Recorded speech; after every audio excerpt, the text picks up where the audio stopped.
first aircraft is an F-18 at the 90. Stand clear to port catwalk and fire line. Stand by to recover aircraft. This is a drill.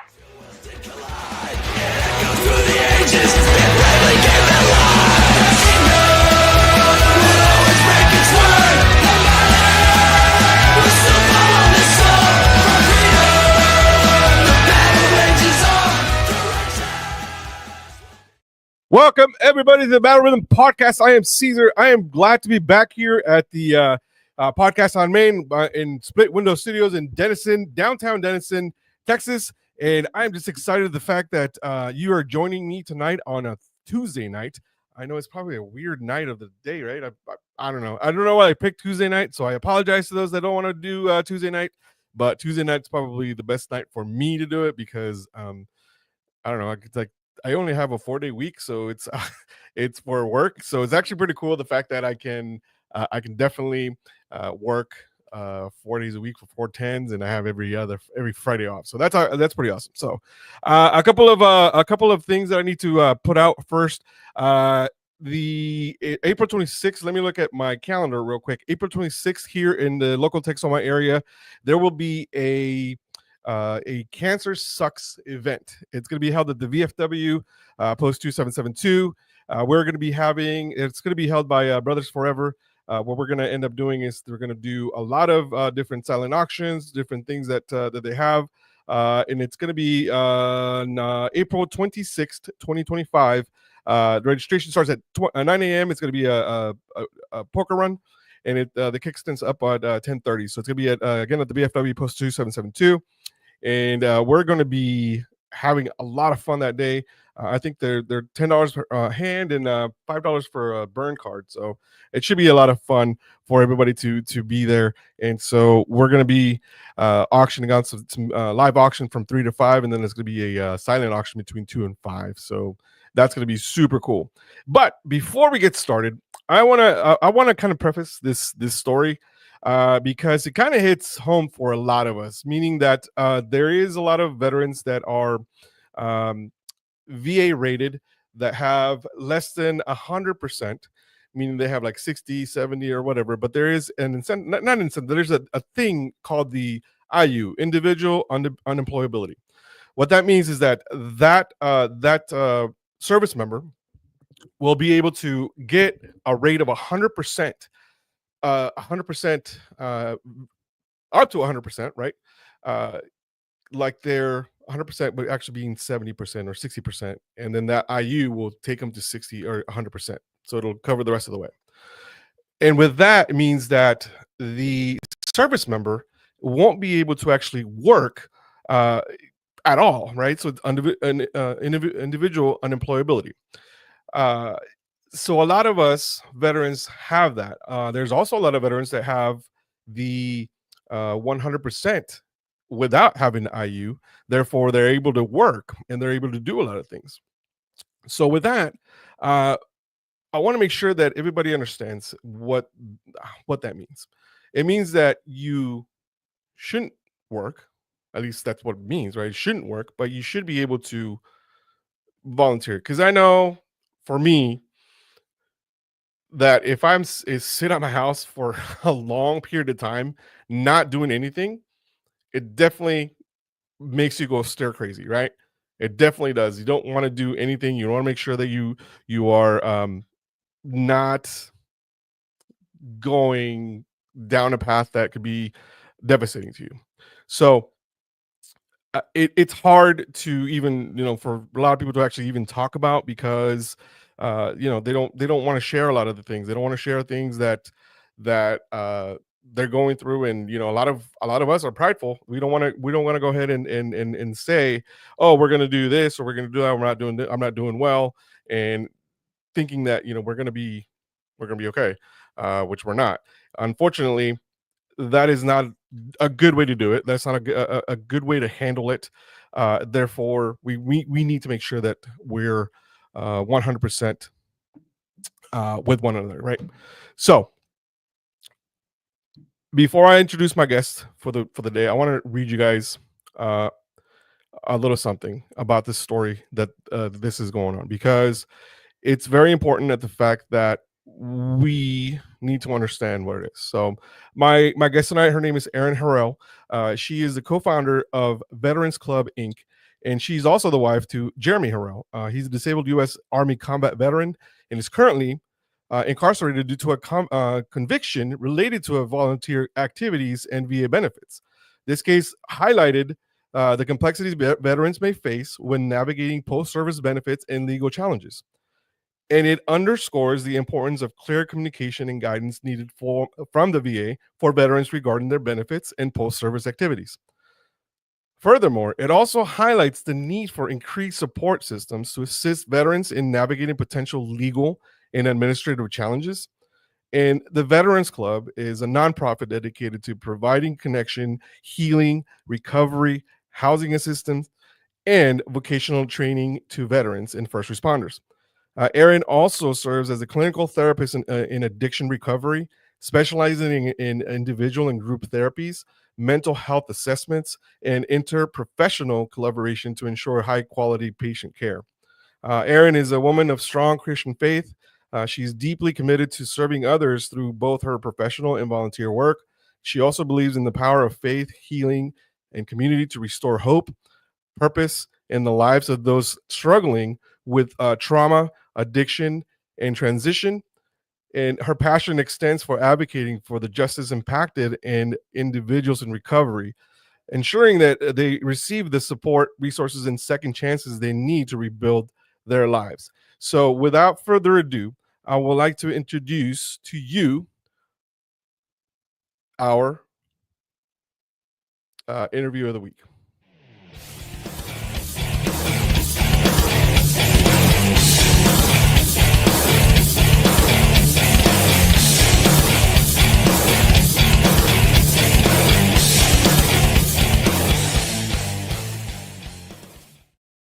Welcome, Erin. How are you today? I'm well, thanks, Caesar. How are you? I'm living the dream one night at a time, but I'm here. You're not here as my therapist tonight. You're here because you're here to tell the story of what went on with Jeremy, your husband, right? Yes. So yes. let's start the story at the beginning. So Jeremy, as I mentioned, he was a Army combat veteran, and he is Iraq, correct? Yes. Okay. Yep. So a lot of people think, oh, you just went to the Middle East. No, there's two different campaigns, right? You have Iraq and you have Afghanistan. Two different things, two different times. And right now, I think it's still open in Iraq. Afghanistan is everything shut down. Iraq is still going on.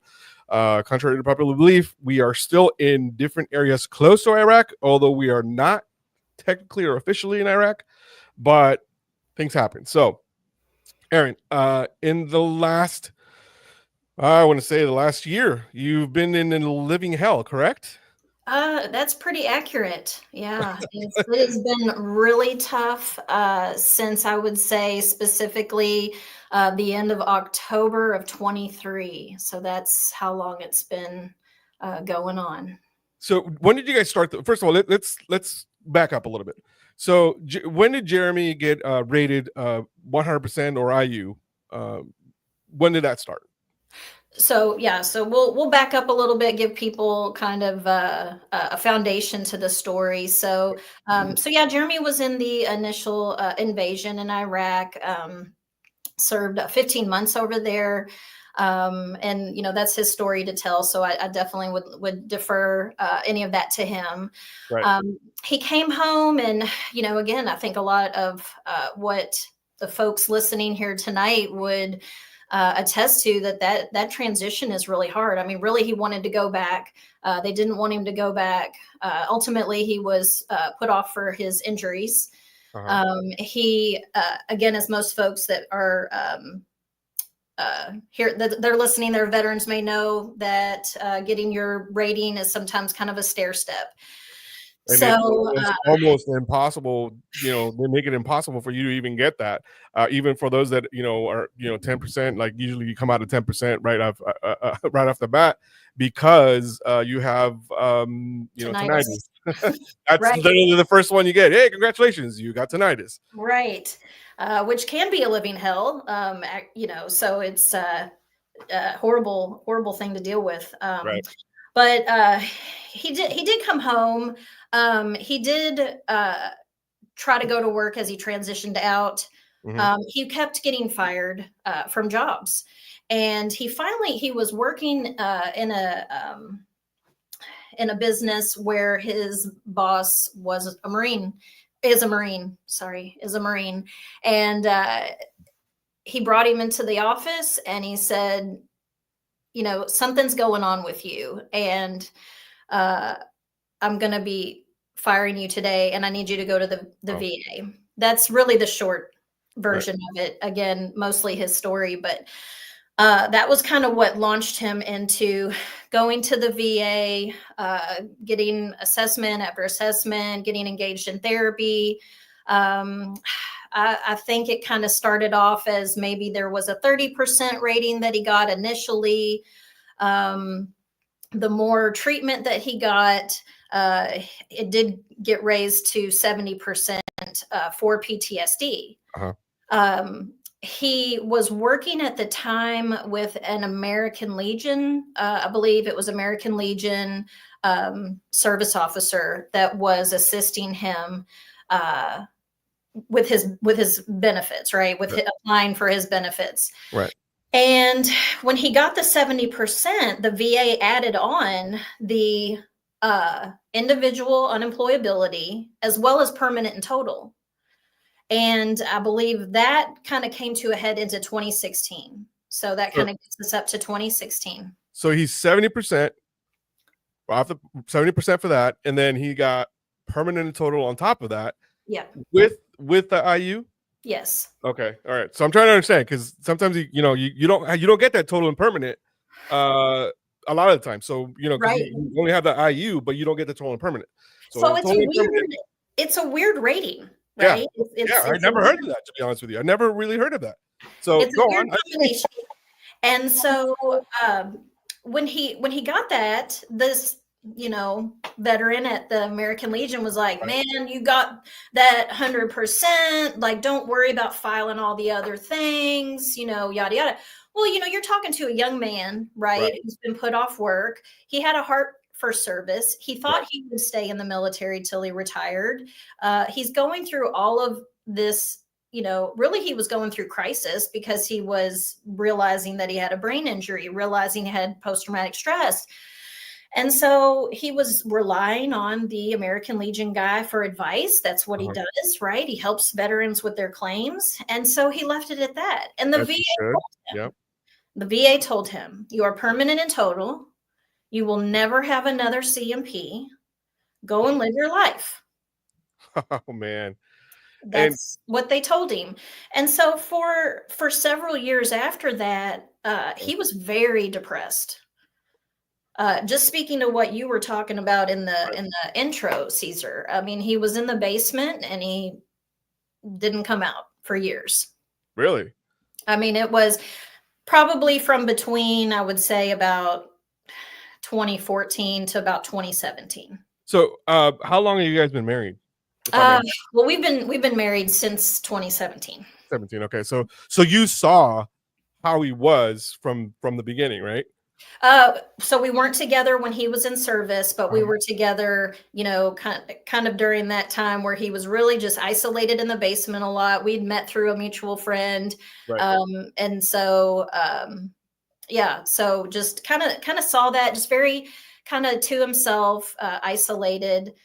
But yeah, I mean, that's what the VA said. They said, you are permanently and totally disabled, which means your disability is unlikely to ever change. Wow. Okay. So with that, like, you saw him go through the entire process of that, right? I mean, 16, and you say you got rated in 2017. Did you notice, obviously PTSD, being a combat veteran, PTSD has different effects on different people and they handle it differently. So in your opinion, how was it that his change in attitude or his change in demeanor, how did you see that? So like, how does his PTSD manifest would be? Yeah, and how did you handle it? Because I'm pretty sure it could be a scary thing, right? Depending on what type of reaction he gets. Exactly. It's a good question. I think for your listeners that understand PTSD, understand combat trauma, I think it's important to note that, because I'm a clinician, so PTSD, when you're looking at the DSM-5 criteria, when you look at the axis, the symptoms, the criteria, there are more than 660,000 ways that those symptoms, criteria, axis can be combined to manifest or display what PTSD looks like. And so anybody that goes through that, and first of all, I will say, listen, the veteran community doesn't have a monopoly on PTSD. You're looking at the first responder community, which there's a lot of veterans there. Any kind of childhood trauma, which Jeremy also has childhood trauma, so his is complex. And so with Jeremy, again, that depression, anxiety, those were real common. A little of that, or maybe a lot of that OCD. A lot of triggers. Driving was really tough. Traffic was really tough. That was related to his time in service and being on the road. It also displayed when he would get really stressed out. I have seen him disassociate, which is really, really tough. Disassociation is usually an early sign that they're having that type of episode, like a PTSD episode, and then they're not vocal about it, but they're just disassociating themselves from, for lack of a better term, reality, really, because they're getting into their own mind, and like you said, like going down the road, really will do things to a person that actually is going through it. So Yeah. that could be tough. Yeah. And again, just for anybody that's listening, trigger warnings here, I'll try to be kind of respectful in the way that I describe Jeremy's symptoms, not only for him, but anybody listening. But yeah, so, again, disassociation can look a lot of different ways, flashbacks, loud sounds. Our kids really just learned that our house needed to be kind of a quiet space, which is okay for us. We don't really have the kids running around like crazy. A lot of parents want that. A lot of parents do want a super quiet house, and I'm sure that the dogs will learn. Yeah, I've got one here, and she's being pretty good. Actually, it's Jeremy's service dog has been sticking by my side. She misses her dad pretty good. But yeah, so he had a lot of different symptoms, but different ones would occur at different times depending on the environment and what was going on, whether that was hypervigilance, moodiness, irritability. Struggling to really articulate what was going on, because you also have a mild traumatic brain injury in combination with that. Okay. And so, yeah, just to kind of answer your other question, it was really hard to live with, really hard. And so, to be honest, I made it my mission to understand it. Sorry to cut you off. As a wife, how did it make you feel, as far as like, am I helpless? Am I doing something wrong? Like, what is it me? What am I doing? What's going on? Tell me a little bit about that, because I know what I put my wife through, and the issues that we have, because sometimes I don't articulate, like you said, and or I just completely 100% shut down and I don't say anything at all, and then it just walk away from an argument and just completely disassociate myself. As a wife, how did that make you feel? Did that make you feel like, is it me? Is it what is going on? What can I do to help? How did you feel? Well, I think for families, and I'm really passionate, obviously, as a spouse, that, families are supported as well when it comes to, our veterans and navigating mental health. And for me personally, it was very confusing at first. There was a lot of conflict, because you have a person that's navigating trauma and may not be able to articulate what they are feeling in that moment. And as women, mothers, nurturers, tell us what's wrong.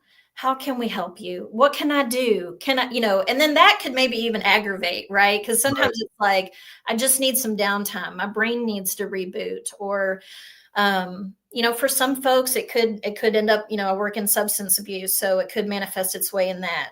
Luckily, that was not the case for us. Mostly it was, isolation, irritability. We had a lot of conflict. There was a lot of misunderstandings. And just it was really tough. So a lot of our early relationship, I will say, it was plagued with a lot of conflict. And what was really strange when we looked back at it was, honestly, we were both fighting for the same thing. You want the same thing in life. You want peace in your home. You want understanding, but you're just coming at it from two different perspectives. And it's just hard to figure out how to work your way through that. Now, did you become a therapist based on what he was going through? I did. Was that right? Yes. Wow. I mean, it's not unheard of. I'm not saying that it's a bad thing. I have a very good friend so I'm a clinical social worker, and I have a very good friend who's a clinical social worker married to, or she's a social worker married to a combat veteran. But yeah, so I was like, you know what? I love this man. And I want to be able to understand him. I want our life to be as good as it can be for us, our family. And so I just started to educate myself on it. And the more I learned about it, and just always was really interested in psychology and those things, and just decided to go back to school. And so, yeah, ultimately, I got into clinical social work because of my experiences, not only with my husband, but with our nonprofit. We had already started the nonprofit when I went to school. Right. So how has that helped you with other patients or other veterans that are actually struggling with the same thing? Do you cite examples that you've gone through personally and apply it to them? Be like, look, this is what worked for me, or how do you do that? I'm not trying to get into your whole clinical thing. I just want to know if you use examples of personal examples of it. Well, I think you almost can't not do that. Right. To use a double negative, because a lot of times we gravitate towards the things that we understand. And so while I am working in substance use, I was at the VA for a little bit. And, as we get into my story, I'm really glad that I'm not at the VA now. But I think it's helpful because, what I would find working with veterans, sometimes there's this idea of like, well, you don't understand me because you're not a veteran. Well, then help me understand. If you're a veteran out there and you're feeling like you're misunderstood, then find a way to help people understand. And that's by communicating.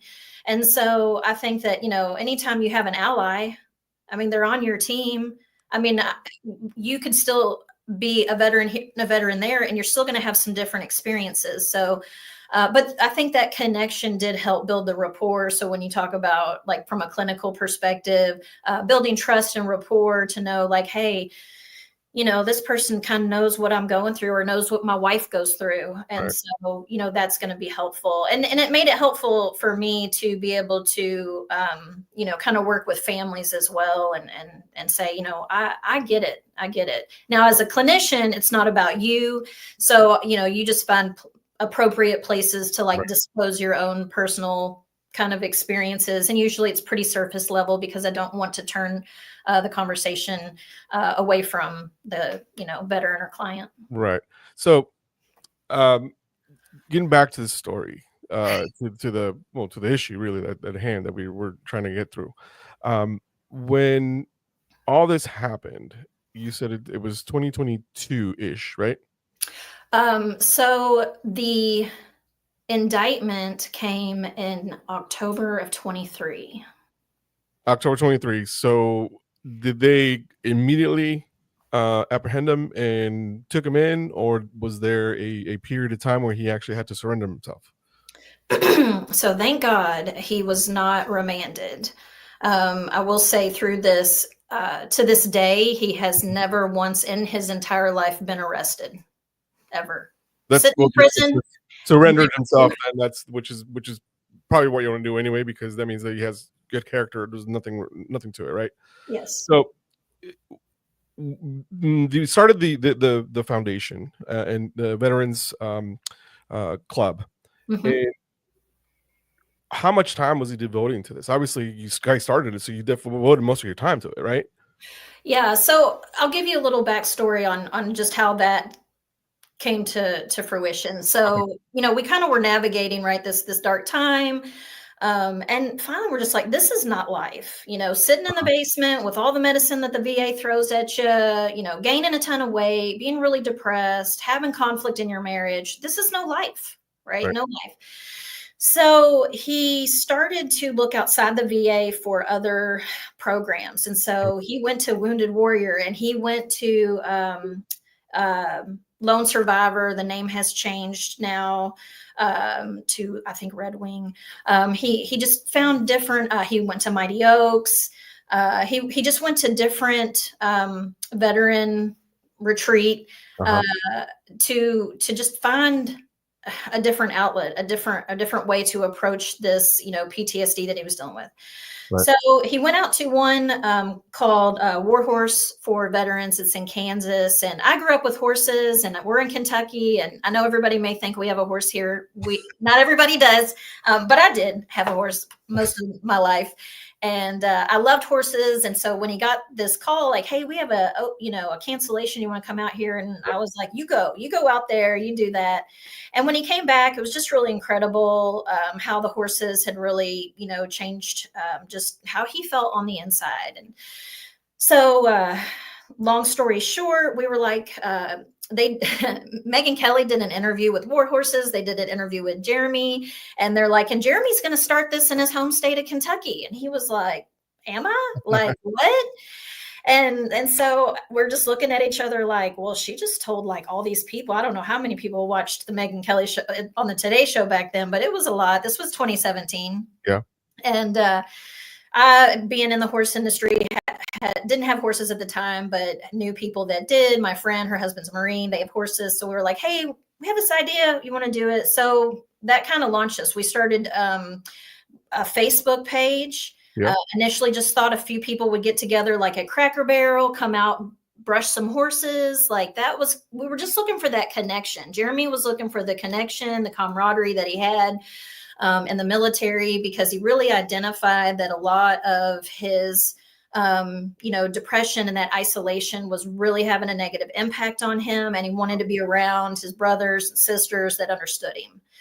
And so the Facebook page just started to grow. We kind of developed our own model with the horses based on my, professional experience with horses and his experience. So then we had some other programs that kind of started to pop up, and people wanted to donate. And we were like, well, I mean, it's growing. I guess we'll become a 501c3. Yep. So we didn't start out wanting to do that, but it just, again, it just kept growing. The need was there, and the community was really desiring to be a part of that. And so we filed paperwork, and in January of 2019, Veterans Club became a nonprofit.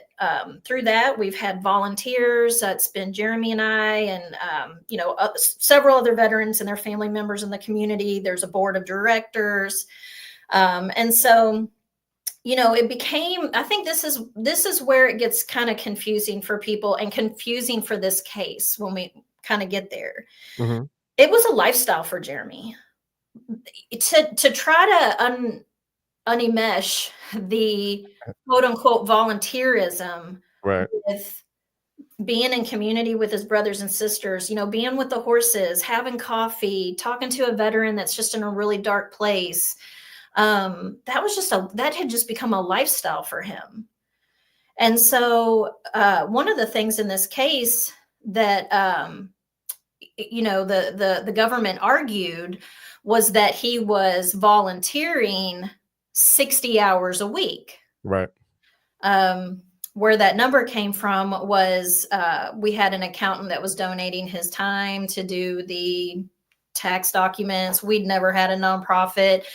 we would just say, is that the money in the bank? Okay, that's the money in the bank. Everything's square. And, Jeremy was somebody had to be the principal officer on it. And he was, and never once did the, accountant say, hey, Jeremy, how much would you say you're volunteering? And so for year after year, the accountant would just paste and copy everything into the tax document. And, we have to own that. We have to say, hey, we didn't go line by line. We didn't ask him to go line by line. I don't know a lot of people that do ask their accountant to go line by line, but I don't think very many people know that there was that thing that you were talking about. Yeah, I didn't even know. And so like it had a couple of volunteers and it would say, like the same number of hours for them year after year, regardless of what they did. So it wasn't him. It was like him and the officers on the board and then the volunteers. And you could see just year after year, it was paste and copy. There was never a change. So that was really, tough point for us. But so let's get to the, and I'm not trying to avoid the whole thing because I think we built up the story enough to where he was and why he started volunteering.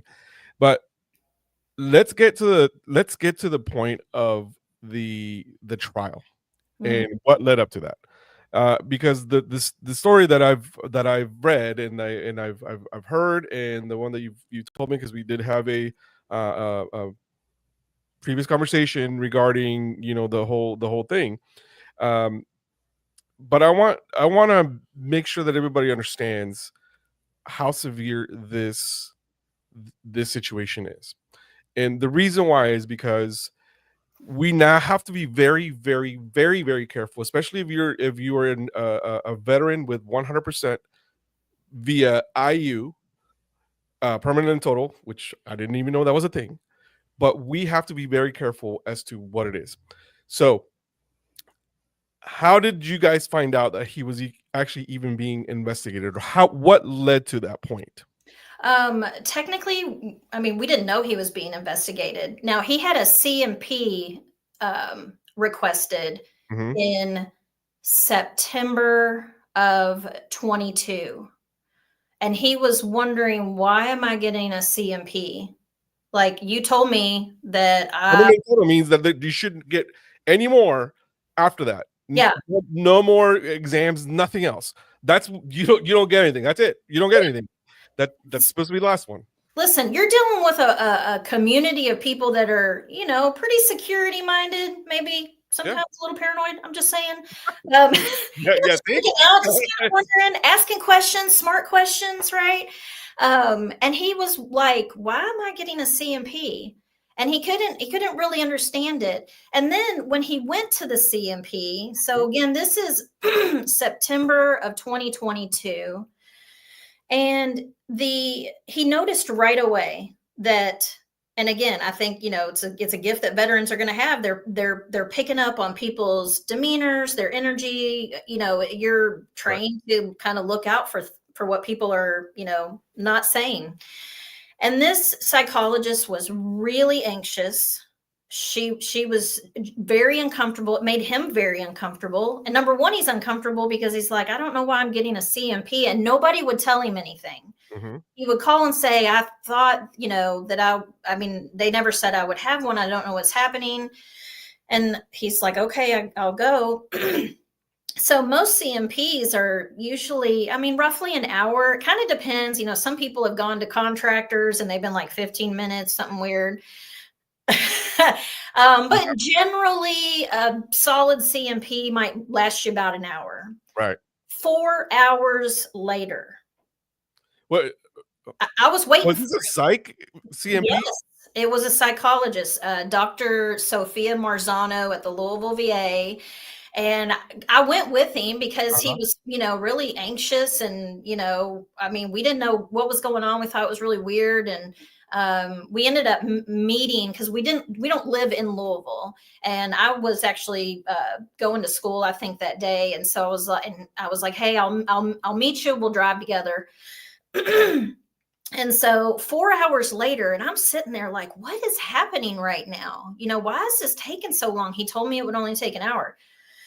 So he comes out, and he looks pretty shaken up, to be honest. And so we get in the car, and he's like, I don't know what just happened, but that was way longer. The Mhm. questions were not like any questions that I've ever answered on a CMP. She Wait. left the door open. So the questions were somewhat targeted? Like, Oh, they're very specific? What 1,000%. really? Yeah.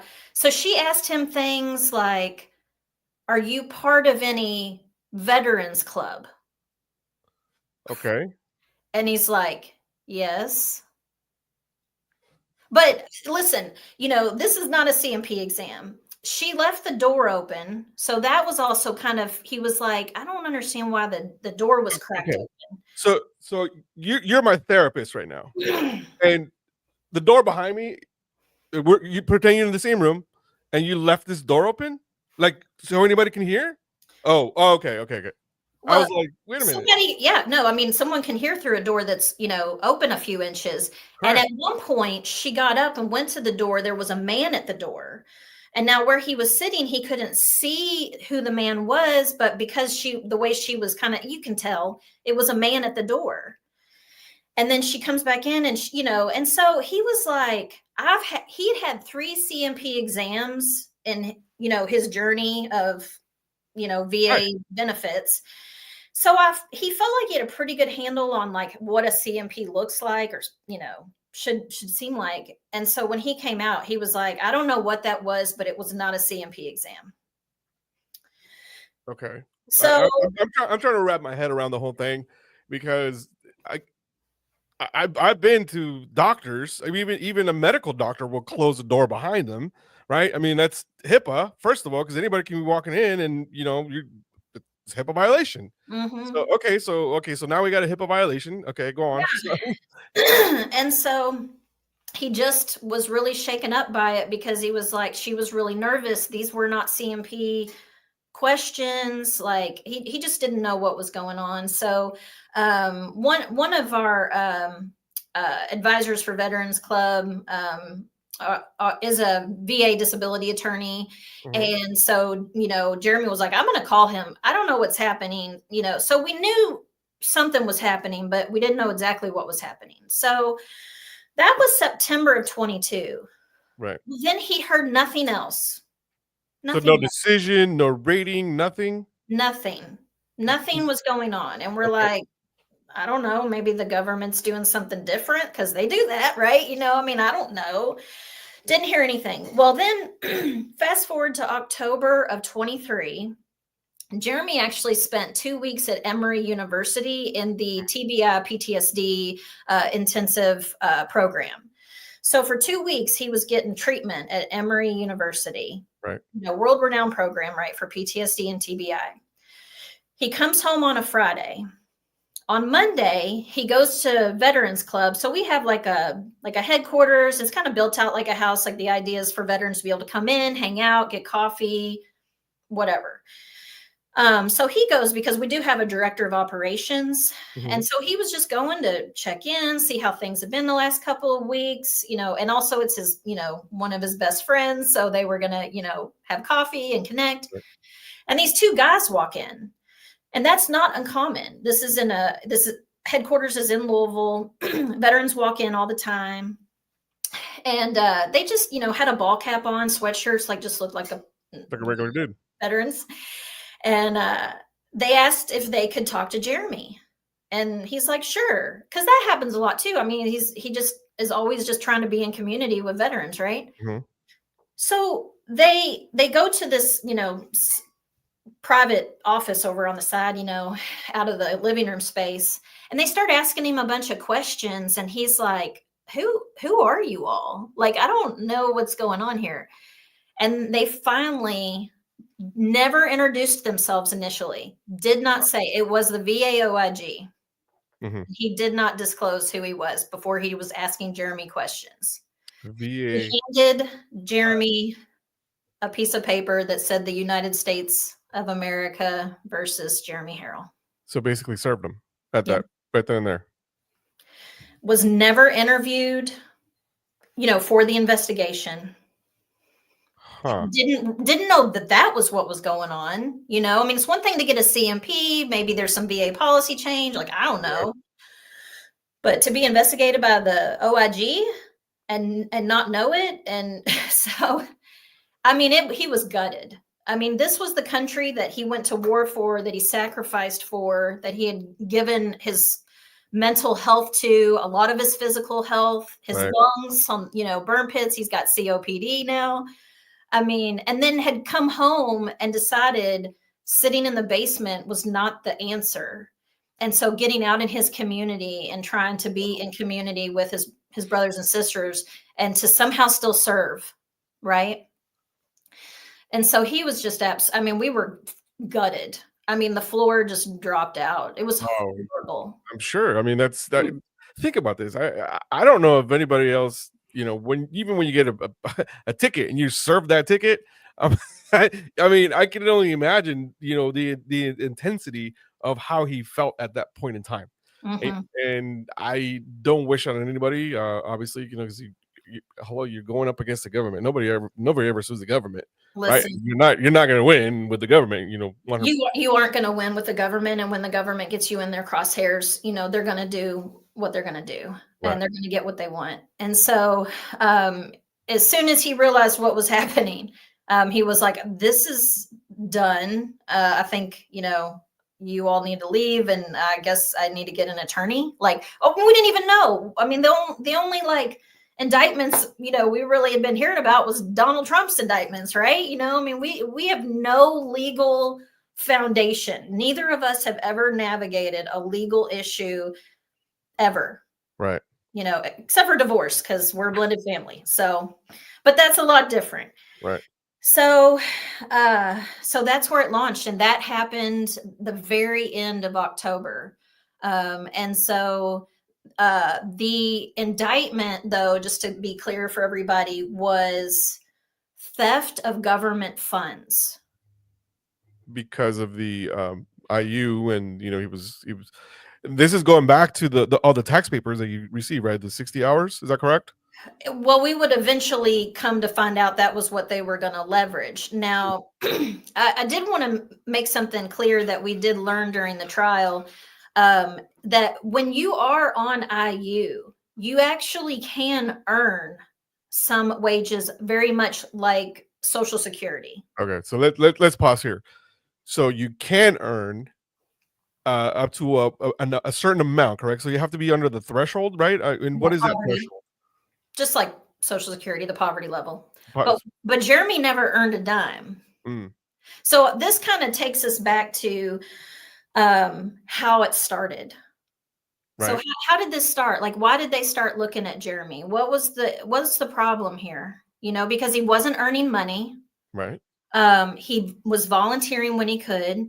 Volunteerism is very different than work. He had no boss. If he couldn't sleep the night before, he just you come and go at your the next day. He always had VA appointments. He'd been getting consistent, regular VA therapy and physical care for years. So what we discovered through the discovery, for those that, that's like the evidence, right? Right. I see what you did there. Discovery. Was, and this was really, really disheartening. So when we kind of think about like the arc of what happened here, it really went from a local veteran being very disgruntled at Jeremy and the success that our nonprofit was having in the community, right? Oh, okay. And then when it got into the hands of a very overzealous OIG, it was, it was on. So how it started was Perry Cook, who worked for the VBA in Louisville, illegally accessed Jeremy's medical records and looked at his disability and saw how he was rated. And so somebody in the VA went in and completely had a look at everything he had. I mean, that's a true HIPAA violation there, because it's neat to know, right?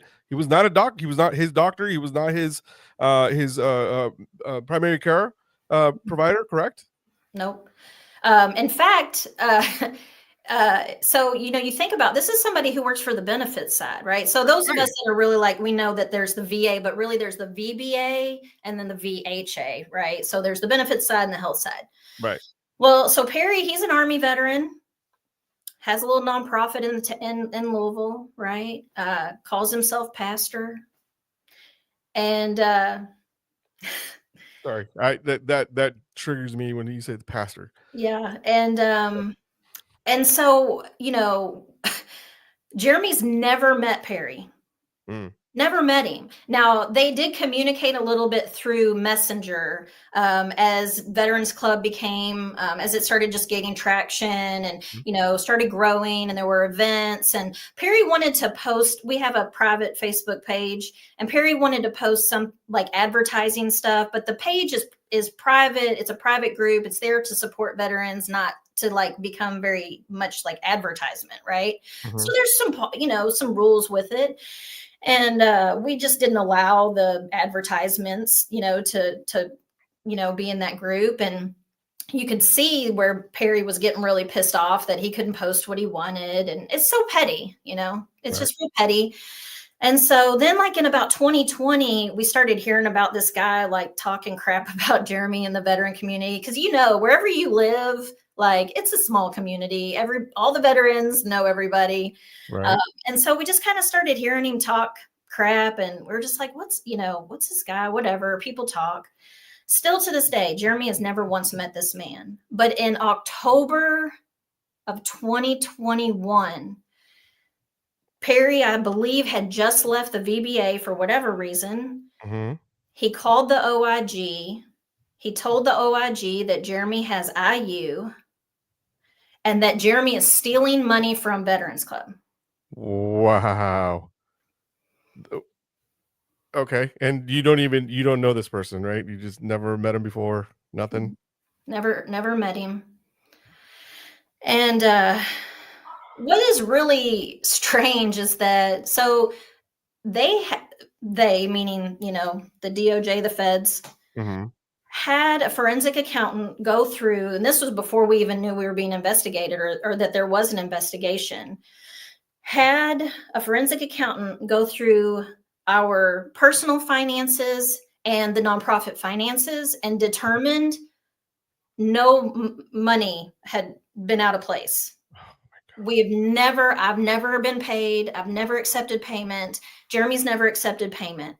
We volunteer because we're a faith-based ministry, and we do it because we feel like God has called us to be in community and to serve others. And maybe somebody won't suffer as long as Jeremy did. Maybe we can connect them to something and their family, so their families don't suffer as much as ours did and others.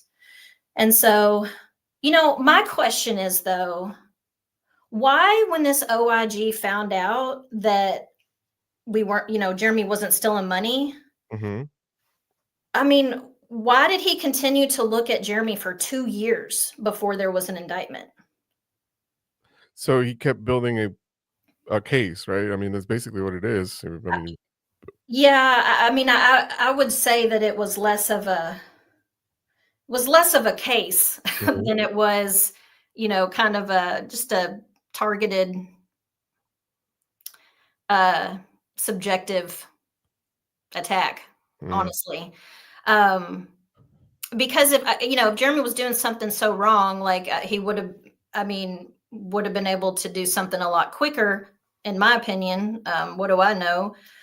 But also I'm wondering, why did the OIG not wonder how Perry had no knowledge of Jeremy's disability? If Jeremy had no open claims, there was no reason for the VBA anyone at the VBA to look at his records. Wow. Why wasn't that asked? And the only thing I can really think of is just that, you have this investigator who, his name's Remington Schilling, and he's out of the Tennessee office. And all of this is public at this point because the trial has occurred. So I just want, everybody to know that. But, I feel like that Schilling just figured this would be like a big fish. a big feather in his cap and his little OIG fraud, because the day after my husband was sentenced, Schilling won an award for his work in this case. Just for this case alone. Yeah.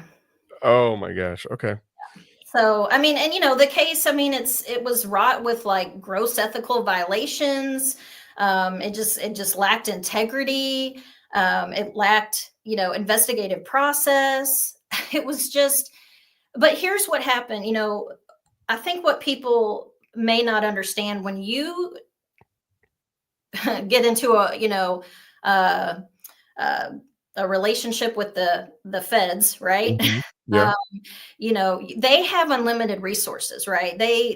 And what we found out at trial is that they can lie on the stand. They can lie in the court. I mean, this investigator lied to a grand jury to get the indictment. Okay. We found that out. Wow. Lied to the jury, made up a car chase, said he was in a car chase with Jeremy. Never was in a car chase. Jeremy never even met him until he was served. How would he be in a car chase at some point? I mean, there was a point during the trial that I thought, are we being punked? Like, is there going to be some music? Like, what's going on? Right. And I make a little light of it. I mean, we're recovering from that, but I will tell you that being in a federal trial is very traumatizing. It is very, very scary. It's really hurtful.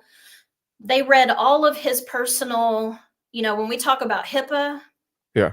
Another thing that we found out during, Schilling's investigation is that he was going to different veterans in the community and he was showing them reports from Jeremy's mental health records and asking them if they thought that was accurate or true.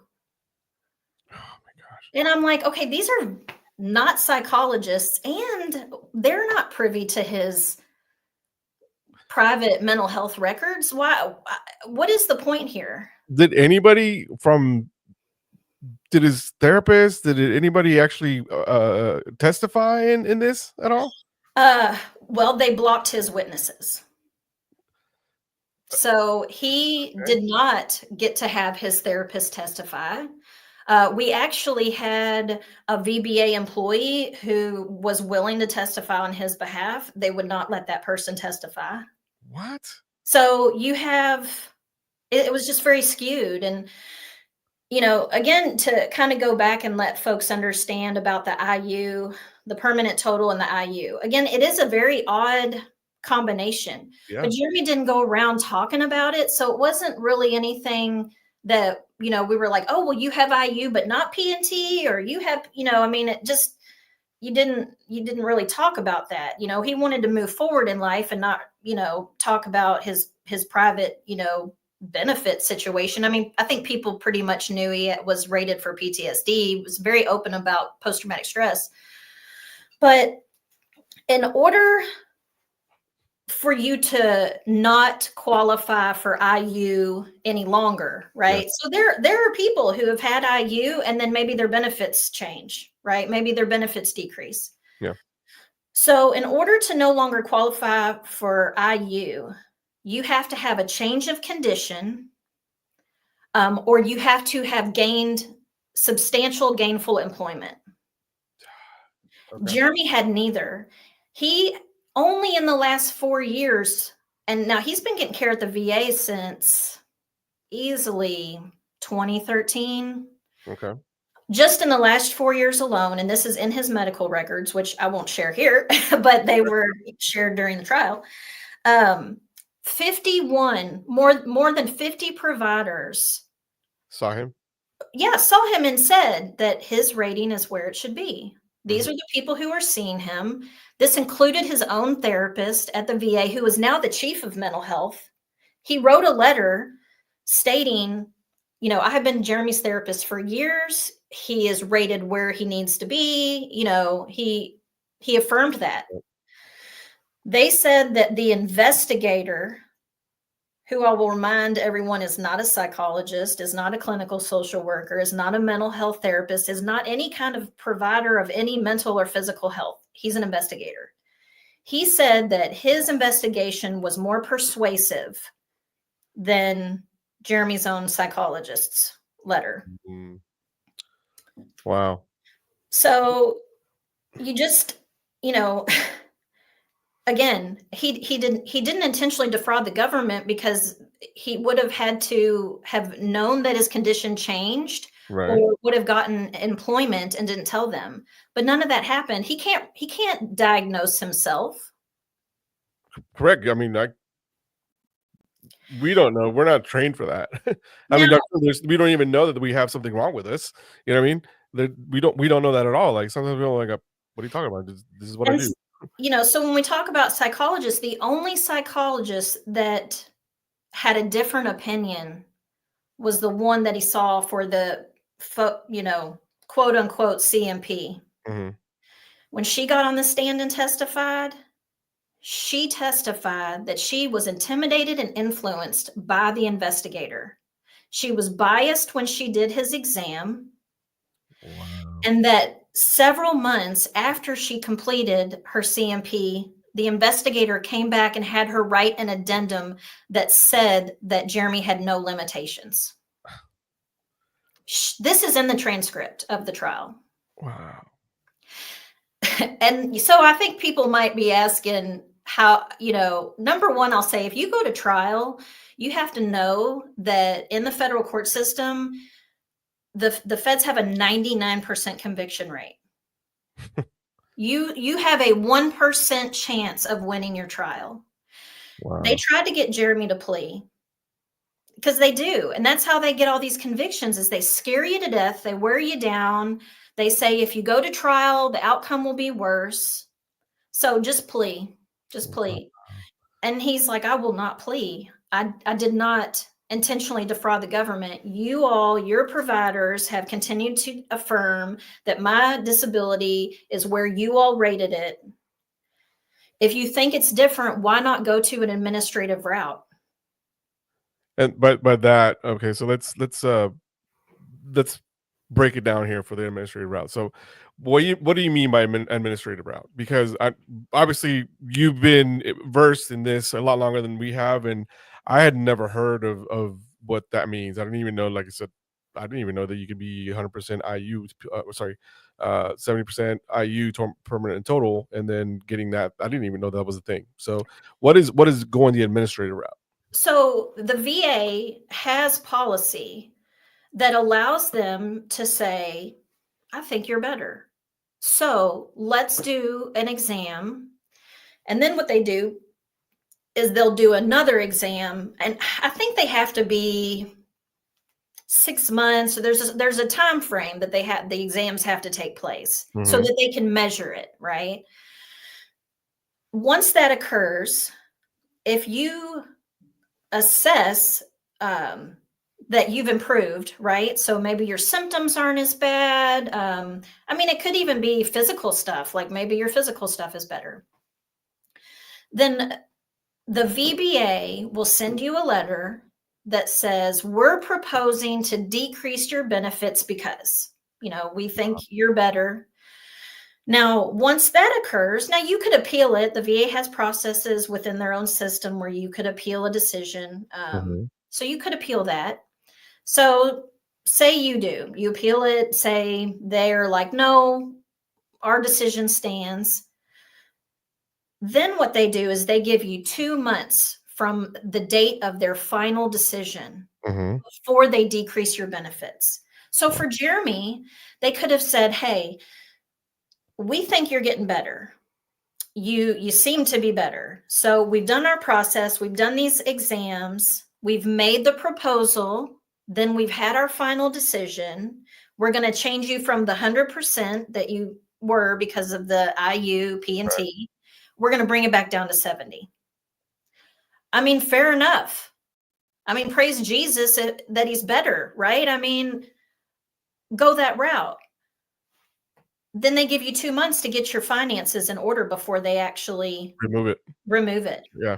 And I know this because of the VBA employee that wanted to testify informed us of this process. So that's how we knew how it could go.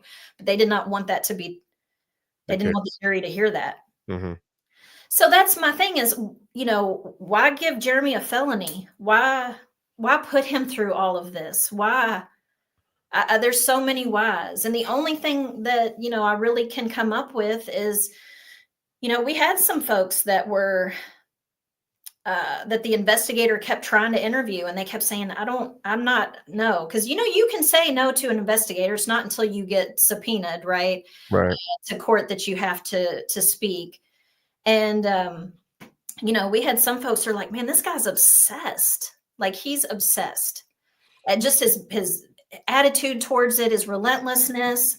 And one thing that we realized, because I read his notes, we have all the notes of all the interviews he did. And not all of them were bad. I mean, some people were like, yeah, he started Veterans Club. Yeah, he does interviews. He advocates for veterans, like, just kind of like that. Some of them were, you could see, had some jealousy behind it. A lot of these like local VSOs, they didn't like that Veterans Club got a lot of attention. They didn't like that the news would want to interview Jeremy. Just that kind of petty stuff again, kind of where I think it's where Perry's, pride and ego got the best of him, and he committed a crime. So this whole thing actually was started on a crime, but just not the one my husband is accused of. And so, but it was interesting because when the investigator, he would always ask these witnesses, and most of them, again, local veterans, does Jeremy have political aspirations? Okay. Is that a thing? Is that supposed to be a thing that what does that even mean? I mean, I know what it means, but like, what does that have to do with you being disabled, like, through the VA? What does that even have to do with it? Yeah. So, I don't know if it had to do, like, Jeremy he had become an advocate, right? He'd been talking to so many veterans and heard so many things. So there's been a couple times that he's gone to our Capitol and has sat, I don't really know how all that lays out, but he has sat in front of committees and advocated for veteran, issues. But I don't understand what's wrong with that. And I don't understand why that suddenly doesn't make him disabled, because he's speaking his story, his lived experiences, and saying, hey, this is what we suffer with. These are the, policies or laws that could really benefit veterans, and their families. But I just found it really weird. Like, why is the investigator so worried about a political aspiration? So then I started wondering, like, is this a politically motivated situation? We're talking about the last administration, and I don't know. I just think that it's very odd that every interview there was that question. Wow. I don't even know what to think about that at this point, because it's frustrating, because there's nothing really that has to do with the VA and your rating to having political aspirations. What does that even mean? Like, why is it a thing? I don't get that. I mean, we may never get that answer. But it's just a very interesting question. Like, what did that have to do with anything? And so we get to the trial. The trial was in August of 24. It was 5 days. Basically, all they did every single day. I mean, so James Chapman is the prosecutor on the case. He's an AUSA, assistant U.S. attorney, but prosecutor is just the easier word here. Every day to the jury, he was like, Jeremy's a liar. Well, Mr. Harrell's a liar. He's a liar. He's a liar. He's a liar. I mean, I will tell you that James, he did a great job conditioning a jury. All he did was call Jeremy a liar. Everything that he did, he called him a liar. And in his closing statement, he said, if you think Jeremy could be a liar, you can find him guilty. Okay. And we all know what our Constitution says, but we're supposed to have a jury of our peers. We're supposed to have a jury of basically our peers. The only thing that makes them your peers is they have human DNA. Okay. So That's it. were you in the process when they were selecting the jury? So that process took place on the first day. It was several hours, but they still were able to start the trial on the first day that we were there. The jury had a lot of problems. Number one, they got rid of anybody that said they were a veteran. They got rid of Wait, any what? person. Why? That's our peers. Like, hello, they would know what he's going through. They got rid of anyone who either had mental health or PTSD or knew somebody who had it. The majority of them were either state or federal employees. So we're talking like people in corrections, people in so, one juror really concerned me, and I don't know why this juror was allowed to stay, and I don't know why it didn't get brought up. But, we live in a small town, and one of the jurors is on planning and zoning in our small town and knows one of the witnesses. Okay, so there's nobody called the conflict of interest there? He was allowed to stay on the jury. I don't know. Oh my God. Okay. All right. This is already like turning out bad. Oh yeah, it just kind of kept getting like, how is this possible? It's just how is this follow any kind of like constitutional, rights that we have? And so basically what you have is what we call like a stacked jury. So the jury is definitely, leaning towards, the prosecution side. And during the trial, you're asking jurors to try to figure out VA policy. I mean, most veterans don't understand all of VA policy, and you're asking jurors to do it in, 5 days. And so, we watched some of the jurors fall asleep during the trial.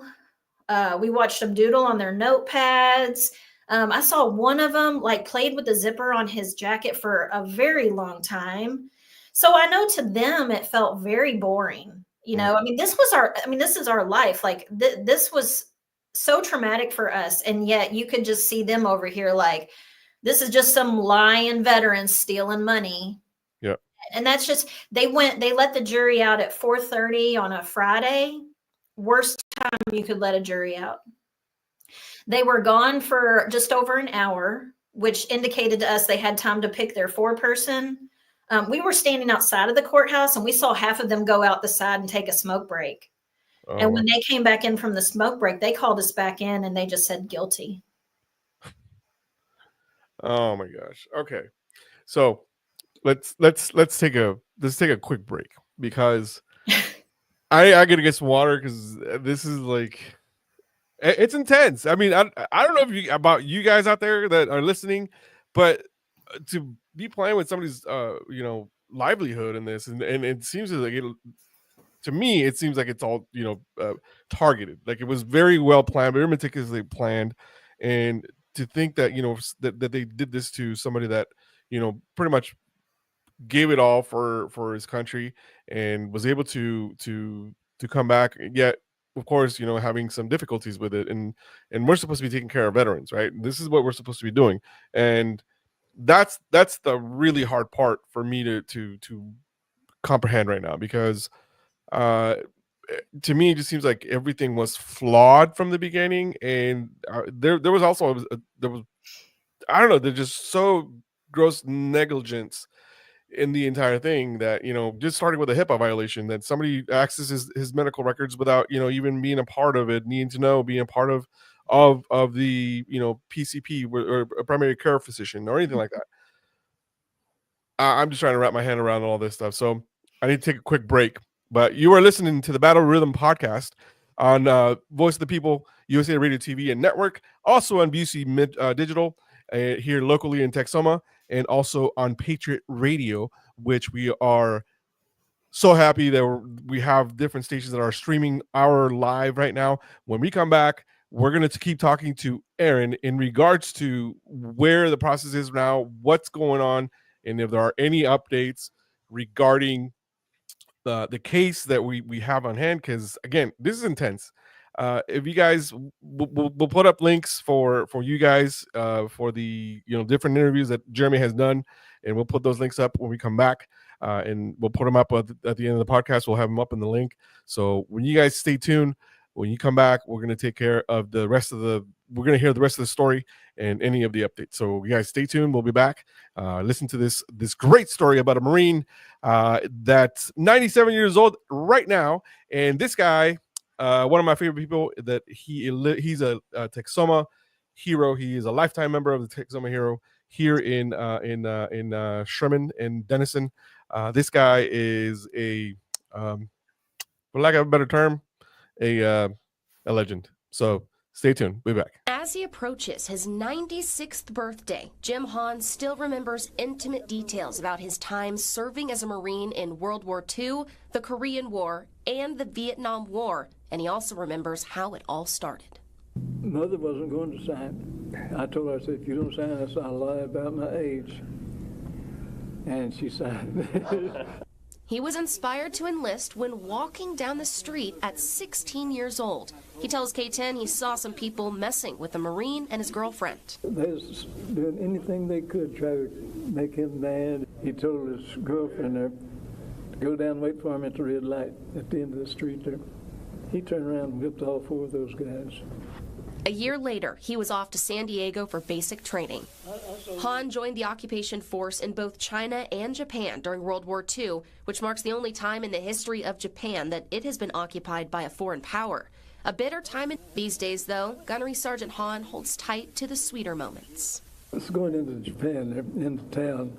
I seen all these little kids running around there, and they looked like they was hungry and everything else. So I started in getting candy from our PX and taking it in there and giving it to the little kids. It got to where whenever I'd come inside the city limits, man, here come all these kids. What he didn't realize at the time, candy would one day become his lifeline. In November of 1950, just a few months after the Korean War began, 8,000 fighters, mostly Marines, were trapped in the Chonjin Reservoir, surrounded by 120,000 Chinese soldiers. And you guessed it, Sergeant Hahn was one of those Marines. If somebody told me this, I'd have thought of him as being a liar, because I did not think that it would get 90 degrees below zero. I seen guys just walking along, and all of a sudden I could stop walking, and they just did. They'd freeze to death while they was walking. Freezing, barely hanging on to life. The Marines called for ammunition using their code word, Tootsie Roll. I never will forget that. They got on the radio there and talking to them, said, send us some Tootsie Rolls. And they was talking about ammunition, a certain type of ammunition. Well, the soldier on the other end of that radio took the message literally, and they dropped into the reservoir Tootsie Rolls. Here's these 3 planes there coming out with these parachutes coming down there with Tootsie Rolls. It's supposed to be ammunition, but it's Tootsie Rolls. But if it hadn't been for them, a lot of us, including me, would probably starve to death. Those little chocolate candies were the fuel that sustained the troops. All other provisions were frozen, so they survived on the chocolate. It seemed impossible that they was there for any other reason than to save my life.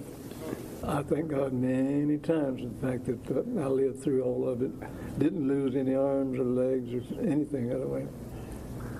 And I sat in this foxhole, and people all around me freezing, and some reason or other I didn't. He says all he thought about was his next breath and how he would use it. I don't know, I still think about it sometimes. I know that God saved me from it. Try to thank God 3 or 4 or 5 times a day about that. Decades later, Sergeant Hahn literally holds on to that memory with a bucket of Tootsie Rolls made specifically for him with American flags after the company heard his story. Those Marines that made it out are now revered as the heroes of the Frozen Chosen. But this one calls Texoma home, and he chooses to spend his time right here in the Sherman VFW. I feel like they're brothers. This, to me, is part of the military. As this veteran reflects on a life of service most would never know, Hahn would do every second of it again. The few, the proud, the Marines. It was such an honor to be able to sit down with Jim. And I just want to say right here on the record, thank you for your service. Not only a World War II veteran, a 3-war veteran. He decided to just keep going back. I know. And you know, I had heard that, I knew that there was something involving Tootsie Rolls, but that was the first time I actually heard that full story, and that is so incredible.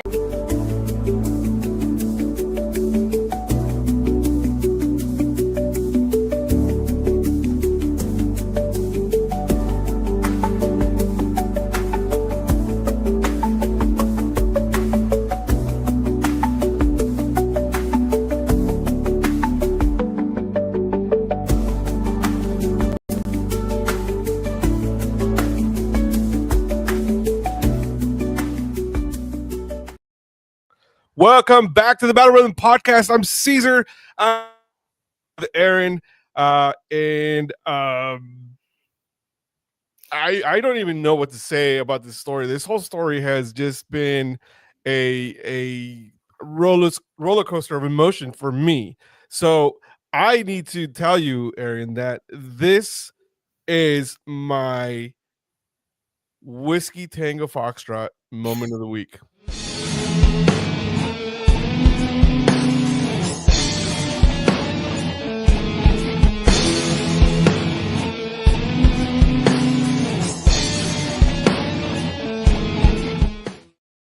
All right, we're back here live in the studio on Podcast on Main at Split Window Studios here in downtown Denison. And I tell you what, we've had it, Erin. I wish you could see this, but we've had several people stop at the windows and wave. And I'm like, I'm sorry, I can't engage with you right now. I am engaged in this story because it is. I don't even know what to even call it. It's a horror story for one, especially if you are a veteran that has been going through this stuff.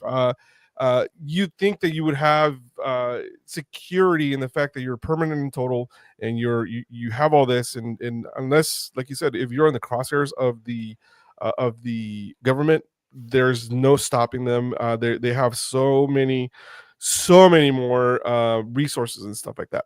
But let me ask you a question. I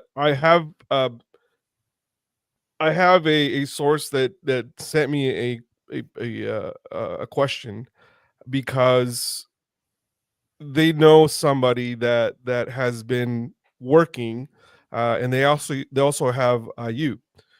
This person, I don't know who it is. They just say, hey, I work with this person. It says, ask if you've heard that. I've heard that if you're on IU, you can have gainful employment. However, your employment has to make special accommodations. Now, is that true? Because that would be in this person's case, maybe, is that a thing that could happen? Did when you guys were talking to the VVA person, is this something that he said that could happen, or is that just a myth? So there is a thing called a protected environment. Uh-huh. So if I don't know if you're getting feedback. I was getting a little feedback. Sorry. Yeah, I got my control room's got it. These guys got it. They're on it. Sorry. So if you are in a protected environment, so say for example, you are IU, and your family owns a landscaping business, and you work for them. You're working with people you trust. You're able to go to your appointments. There's low stress if you're not feeling like coming in that day because maybe you were up dealing with nightmares, whatever it is, and you're not going to get fired. So you have this kind of protected environment, right? Which very much, obviously, our nonprofit is a protected environment. It's literally hanging out with veterans all day, right? And so I would say that yes, that's a thing. But I wish people would know about this, because again, if some people would know that their employer can make these type of arrangements for them to not have contact with anyone, right? I think that's a lot of us that suffer from PTSD may not want to have contact with the public, may not want to have contact with those things, right? So if you work, let's just say you're a dental technician. I used to be one, and I used to make the molds, right, of the teeth. I'm up, I can put my headphones on, do what I need to do, don't have any contact with anything unless, hey, a new set of teeth came in and you need to, make the mold. Minimal contact. And it's just with your coworkers, right? I think that would be something they could probably do. Yeah, and if your boss, if your employer is like, hey, you make really great teeth molds, but if you're having a bad day, take the day off, you won't lose your job. So there is that. But here's the thing: Jeremy followed all the rules, Right? And he's sitting in prison.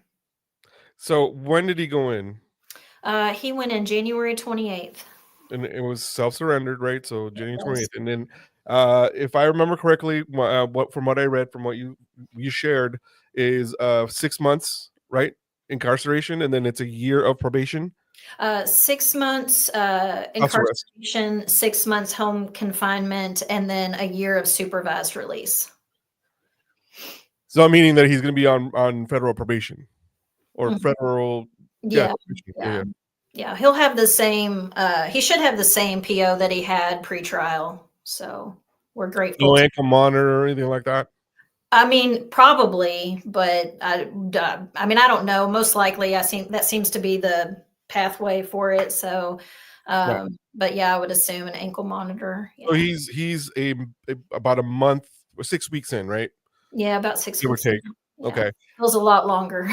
I posted earlier on my so when I first made contact with Erin a few weeks ago, she started following me on social media. Earlier today on my TikTok account, I actually saw the video of you guys. Sorry, I'm getting emotional on it. Saying goodbye, and it was hard. Sorry, for those 15 seconds, it was hard to just see that, right? Because his livelihood, waiting, his family, and it was hard. It really.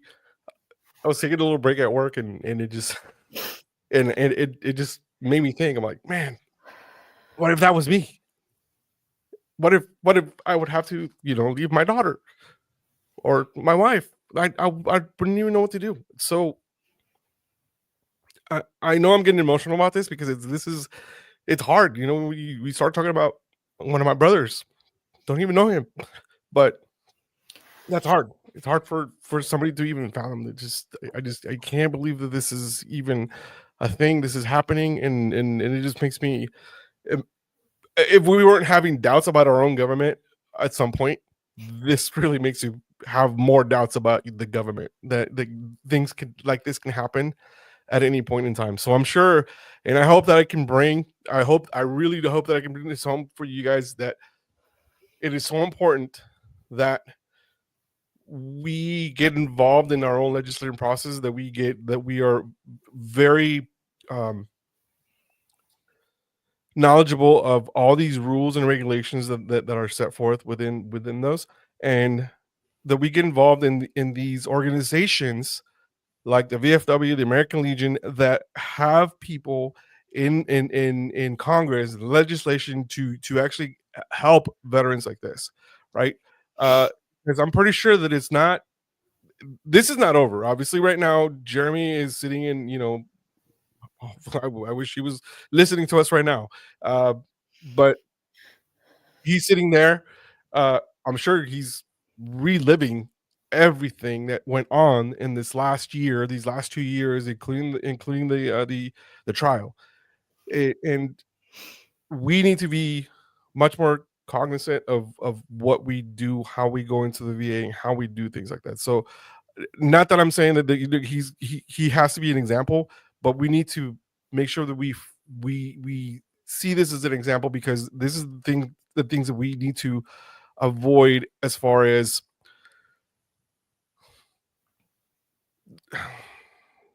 being cognizant, like just being aware that things like this can happen to us, and you just have to be very careful as to who you trust in the system itself, because as it is, you don't really trust the system at all. And so many veterans get rejected. They get denied for their claims, and you have to fight. You have to appeal after appeal after appeal. It's frustrating that so many veterans just give up and they're like, you know what, forget it. I don't need this headache, and I don't want to do it, and it's hard.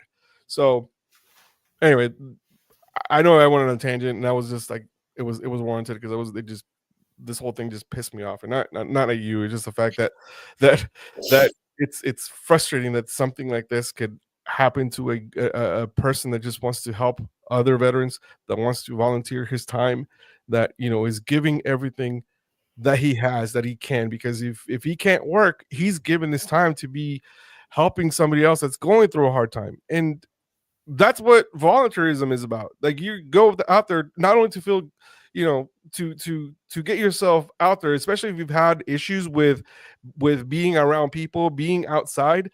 You're helping yourself by helping somebody else, because you're taking your mind off of the things that are making you, be in that dark place, and you're being outside, walking your service dog, or being outside, at some type of music festival, or just even going to the park, things like that. And somebody, giving, going to like a food drive and then giving all this stuff, and to think that it can be taken all away just because of a jealous person. And I want you to tell us the story of you guys were your guys' club were in one of these events, right? In an event that just happened to have the service dog the service organization that gave Jeremy his dog, right? Yeah. So before I touch on that, I want to kind of follow up with what you were saying, Caesar. So, the VA is constantly saying, hey, come to us to get care. Yeah.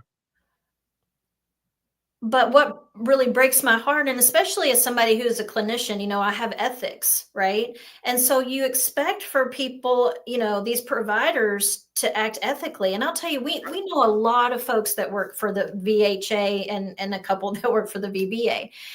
And they are amazing, wonderful, ethical people. And Right. they want to help their brothers and sisters. There's a lot of veterans that work at the VA. Which is mostly why a lot of the people that actually work at the VA have been in the military, and they went on to to serve, keep going with their service, except on the civilian side, the federal side, and they go into these. Like I know for at one point my wife wanted to do the same thing. She wanted to follow suit with that because she has a medical background. She wanted to do that, and circumstances were not able to do that. So most of us do want to go back in and help our fellow veterans. And so, yeah, go on. Sorry. But, the caveat to that, though, is that when you work for the VA, you are now a federal, you are a federal agent, so to speak. You are, it's almost like you are an agent of the government first. Mm-hmm. And, it's almost like you have, this duty to the institution, right? And so that's what was really hard, is I'm like, Jeremy trusted to go and talk about his darkest, deepest issues. And then they turned around and not only disclosed those to people during an investigation that he didn't even know he was a part of, right, but then also at trial. And so, and as far as like advocacy, I mean, again, we're big advocates, right? Like he could have taken a plea and this would have already been over last year. He could have had his felony, done his home confinement, and we could have moved on with our life. But number one, he was never going to admit that he did something that he didn't do.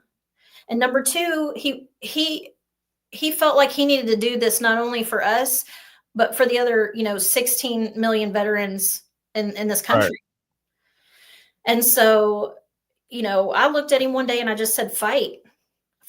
And the only thing that has really gotten us through this hardship is our faith and just trusting God's plan in this. And there was a time in Jeremy's life where he did ask God. He's like, I can't, just sit in the basement. This is not my life. Like, use me for your kingdom. Jeremy, anybody that knows Jeremy knows that he is sharing his faith. And God is using him, and this has been a very traumatic experience for him. So many of his, he worked in a prison in Iraq, in Abu Ghraib. And so going to this prison is, razor wire, all these things going on. And the prison he's in is in Kentucky, and it's really dilapidated. And we've had a lot of rain, and there's black mold, and there's no hot water, and there's not a lot of food. I mean, there's going to be a whole level of advocacy for us when he gets home, because it's a terrible, terrible environment. And if there was, if you've ever heard of exposure therapy, yes, exposing yourself to your triggers to minimize them, like, he is living that. And that brings me also to the point with the VA and the medical providers at the VHA.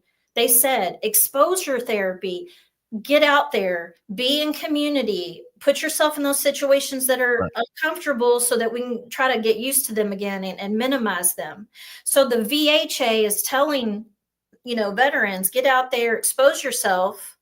But the VBA is saying, no, we're going to criminalize you for it. And we all know, if you navigated the VA system, that the VHA and the VBA don't really talk. That's what I was about to say. The left hand and talking to the right hand, because it's the same organization, but they're not talking to one another. No. And that's like, it's so mind-boggling, the fact that this is even going on, right? I still can't get my head around this. I honestly struggle sometimes to get my head around it, that we're even here. Jeremy's really misunderstood. So he has been through so much trauma in his life, as I mentioned, and he had childhood trauma, was kind of a reason that he went into the military, right? Mm-hmm. There's a lot of folks that they don't have a good childhood, and the military is a way out of a really bad environment. And so beginning in childhood, he just learned how to suffer well. Yeah. And he is condemned now for learning how to suffer well. Right. Let me ask you this. We've talked about, all this stuff, and he's in right now. Is there any new developments that any updates that we have right now? When was the last time you talked to Jeremy, first of all? At 7:00 tonight, our time. Okay. So I was going to say, like, my new dopamine is to see prison come across my phone, because I know that's him calling me. So it literally says on your caller ID, prison, and then you answer it. So you told them that you were going to come on the podcast. Mm-hmm. What did he say about it? Did he want you to touch on certain points? Oh yeah. So this whole past year, I mean, obviously anybody that's navigated a legal issue, you can't really talk about a lot of things before the trial. And so he was just felt really stifled at not being able to advocate for himself when he's been advocating for others all this time. So he was very excited. He's really excited for when he gets home and he can, I guess it's recorded. Hopefully he can listen to it. Oh no, it's just live. It's just live. Darn it. Okay. Well, too bad. I'll just tell him how fantastic it was, and he'll believe me. But no, he's really grateful that I've had the opportunity to come on and share this. And because I think people have an awareness. If I had to change a policy right now, honestly, it would be to get rid of IU. Because if you think that someone's disability is so problematic that they should be at 100%, then just put them at 100%. Without IU.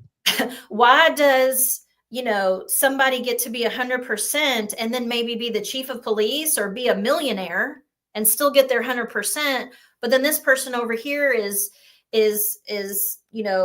potentially criminalized and becomes a felon for volunteering at 100%. So, to me, I'm just like, and that may be one of the issues, that they had with Jeremy. I mean, he was advocating. He was like, why is the VA acting more like claims adjusters and not supporting veterans? You sign the line, You are willing to put your life on the line for this country.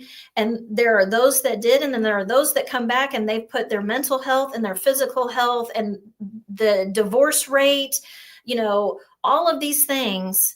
And you all want to deny until you just beat them down, and veterans stop asking for what they deserve. Right. So I'm gonna tell you this now. You were a friend of the shows. Anytime you want to come back, don't call me. Okay, just no, I'm just kidding. No. I got your number now. You got my email. Yeah. So no, but as soon as Jeremy gets out, I hope that I will be your first call, so he can come and actually be on the podcast, and we can actually do a part 2 of the series, because I'm sure you're going to give us an update of what has happened in the last month, obviously. Mm-hmm. Right. So we got a new administration, and somehow I believe what I read is that the US attorney that was the presider of the case over the indictment and over the trial, it's no longer in office. Is that correct? So it's my understanding, and again, this has been such an education. So it's my understanding that I don't know if this is every state, but in the state of Kentucky, there is an Eastern and Western U.S. attorney for the state, and they apparently kind of come and go with administrations, like a lot of other roles. Mm-hmm. So I think that we're in the Eastern side, and I believe right now that they're kind of without an act. They have like an interim U.S. attorney while they're waiting to place the new one. As far as an update, we'll be appealing. I really think he's a great candidate for a pardon, so I'm going to be working on that. I've been writing letters, emailing, calling legislators, trying to get this story out there, because there is no other case like this in the country. Jeremy's is unfortunately the very first case of its kind, and it sets precedents. Right. And again, if we are going to be true advocates, people want to advocate till it gets uncomfortable. My husband says that. And I agree that, this has been a really, really hard thing. But, we have to keep fighting, because this isn't right. This doesn't need to happen to another veteran or their family. Right. It does and not. So honestly, like I said, getting rid of IU, I think there had been talk maybe when President Trump was in office in his first term, he maybe talked about getting rid of IU. And I don't mean for that to scare people that are really dependent on it. But if you have IU, then you probably just deserve to be 100%. Like, just why have this crazy VA math? It's like Common Core math. It's just doesn't make any sense at all. So Common Core. That's one of my triggers. I used to do Common Core with my son when he was in first, second grade. I'm like, what the hell are you doing? Sorry. That brought bad memories. Sorry. Apologies. No, you're fine. That was just one of my triggers and now I'm doing math with my daughter. It's completely different. And they're 14 years apart. Oh, wow.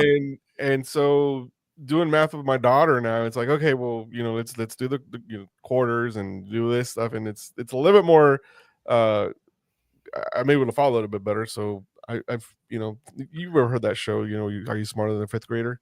Well, at this point I'm like, am I smarter than a first grader? Because I'm sitting there going, I'm like, what are you doing sometimes? I mean, it's almost regular math like when we grew up, but it's still, there's a big variation of the Common Core thing, but she doesn't break it up to tens. And I was like, what are you doing? That whole square. So much more work. Yeah. So sorry. Yeah, it is. It's a true trigger. It is, especially because you're like, you have a good understanding of math, your basic math, because I'm not smart with numbers. I'm lucky that I know my phone number, but I'm not smart with these big numbers, and just going back, I was like, oh my gosh, how am I supposed to help you with this? So I was like, I'm over here, YouTubing it, make sure that I have it down. I was like, okay, the instructions are right here, so we're supposed to add 1, Okay, so yeah, that makes 2. And so she's like, Dad, I know this. I was like, okay, well then do it, and then I'll just check it, and checking the answer. You're like, okay, she got it. It's fine. Well, just know it'll stave off any kind of dementia, Alzheimer's that you're still using your brain, kind of like the crossword puzzles and all that stuff. So. Well, I'm glad that that's the thing, because I think I don't know. I think I've heard somewhere that PTSD actually is an onset for dementia. Yeah. Or Alzheimer's. Yeah. One of the 2, correct? Yeah. So yeah, hopefully that won't be my case. But not. Yeah. Sorry, what were we talking about? The gift that keeps on giving. I don't even know what we're talking about anymore. Yeah. I just lost track there. But let's get back to the point here. I know I'll go to tangents. I'm sorry. Squirrels just go by real quick, and it's like, oh. Everyone maybe needed some comic relief there after hearing all this. But hey, you want to play a game? Yes. Oh well, let's go. We're gonna play a game. This is all right. This is a segment.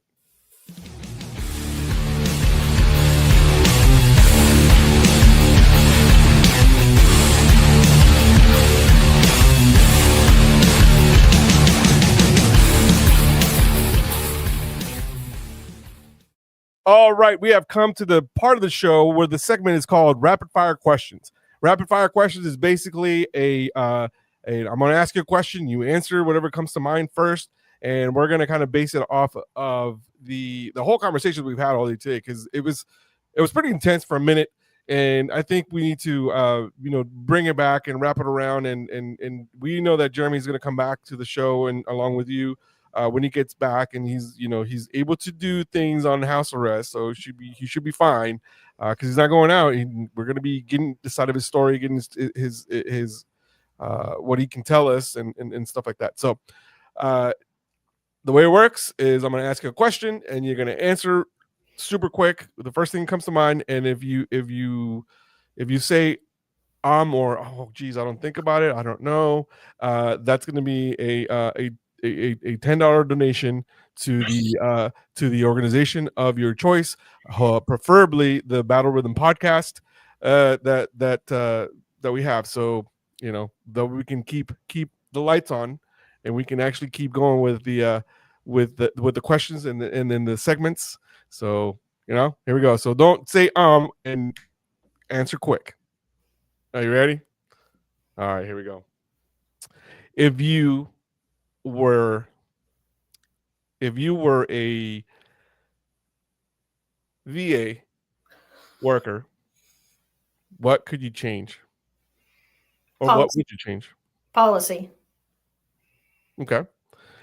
In particular, which policy would you change the most?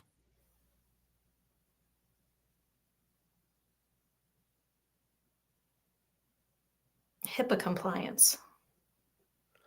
If you were president for one day, what would be the first thing you would do in office? Aside from going to the ball.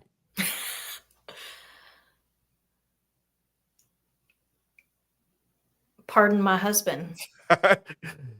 That's exactly what I was thinking you were going to do. But I think you would make sure that it sets precedents for everybody else to do it, right? So there would be some type of executive order, or again, going back to like, hey, let's change the policy and make sure that this is done, correct? Not just pardoning him because it's like he's your husband, but you're gonna, well, actually, our last president did that, so you're fine. You don't even have to commit a crime and get pardoned. You don't. And you know what? Now Jeremy can actually run for office. He's convicted. Since we have a president that was 34 counts. I mean, they were so concerned about the political aspirations that he has. So the sky's the limit. Now he has a voice.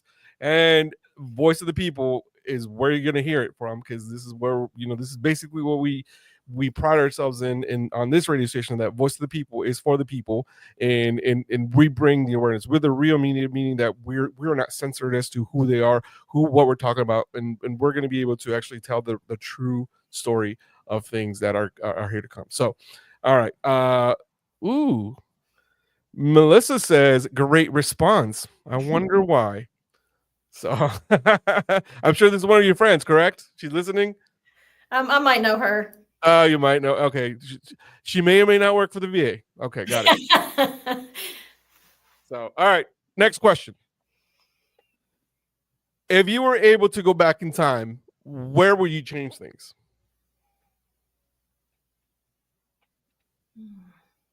Yep, that's $10 right there. I wouldn't change anything. I wouldn't change anything. This experience has grown us and given us another voice, another advocacy, and we'll use it for good. So I wouldn't change anything. It's okay, Melissa. You're 100% protected here with Voice of the People and the Battle Rhythm podcast. You're fine. Okay. Now going back to changing things, going back in the future, we're back to the past, right? If you were able to change it, if you were able to go forward and go to the future, what would you change that could alter the present and or the past?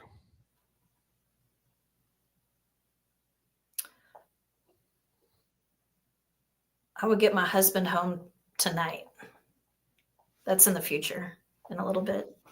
Yeah. Does it count? Well, I mean it's good enough. I mean, good enough for government work.